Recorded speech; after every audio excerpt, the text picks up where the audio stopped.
At dadaanan po natin dito ang Camp Riego de Dios Army Command. Malapit lang po yan sa amin.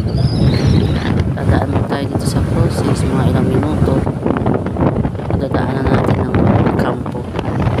Maraming sundalo dito, kaya lang ngayon pagdaan namin, gawa nga siguro ng Semana Santa, walang masyadong tao dito, kundi siguro mga bantay lang.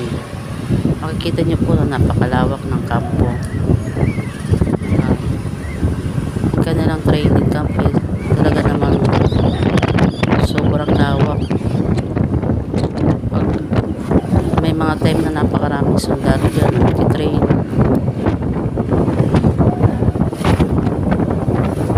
Minuto lang po, malapit na yan sa bahay namin. Sa kabilang side naman, meron din yung simbahan dyan ng mga sundalo. School, elementary school.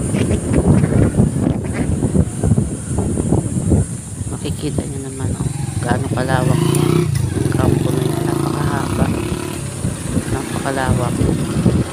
Ilang minuto rin ang aming binaybay, pero hanggang ngayon meron din dyan swimming pool, nagkaano rin dyan, train din dyan ng mga reserve command.